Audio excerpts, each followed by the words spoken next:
त्याच्यानंतर आत्ताच येताना मी बातमी वाचली की लाडकी बहीण 5 लाख महिलांचे अर्ज आता बाद ठेवलं, अपात्र 5 लाख. म्हणजे ते जे काय मत त्यांना, जर का लाडक्या बहिणींनी त्यांना विजय मिळवून दिला असेल तर ही लाडक्या बहिणीची फसवणूक नाही तर दुसरं काय होतं. बहिणींनी सगळं जाऊन विचारलं पाहिजे. जा, 3 भाऊ होते ना, जॅकेट भाऊ, दाढी भाऊ, देवा भाऊ, जा विचारा त्यांना. तेव्हा काय भाऊ गर्दी झाली होती, मीच तुझा भाऊ, मीच तुझा भाऊ. पण ही सगळी 5 लाख म्हणजे आतापर्यंत 5 लाख महिलांना अपात्र ठरवलेलं आहे. ही बातमी आता ऑनलाईन वाचली मी. मग त्यांना दिलेले पैसे तुम्ही घेणार परत असाल आणि यापुढे जर का लाभ देणार नसाल तर त्यांनी दिलेली मतं सुद्धा तुम्ही तुमच्या पक्षाच्या मतदार यादीतनं किंवा मतदान संख्येतनं वगळणार आहात का? कारण तुम्ही फसवून घेतलेली मतं आहे. अनेक, आपला महाराष्ट्र एवढा काही उपराटा नाहीये की कोणी काही केलं तर त्याचे उपकार तो विसरत नाहीये.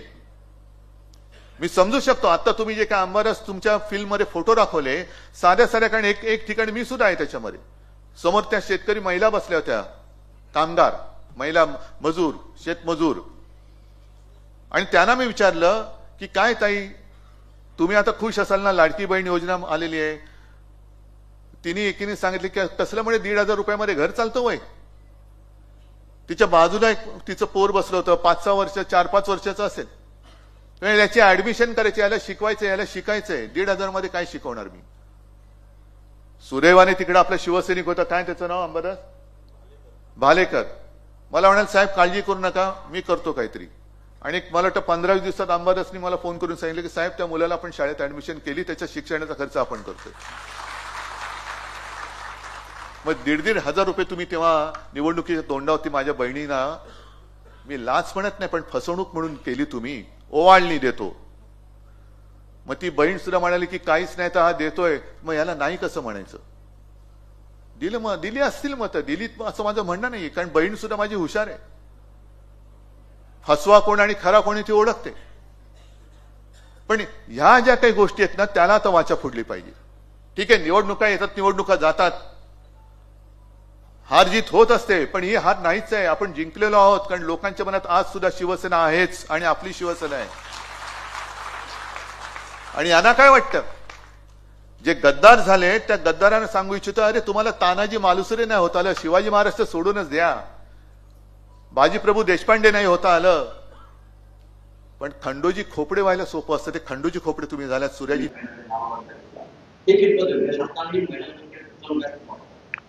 का आहे याच्या तर खरं चौकशी झाली पाहिजे. निवडणूक आयोगाने यावर जर चांगल्या म्हणजे पारदर्शक पद्धतीने जर विचार केला तर डायरेक्ट नेत्यांच्या खिशातून पैसे न जाता बजेटमधून, सरकारच्या तिजोरीतून पैसे देऊन मतं वळण्याची व्यवस्थित प्रयत्न झालेला आहे.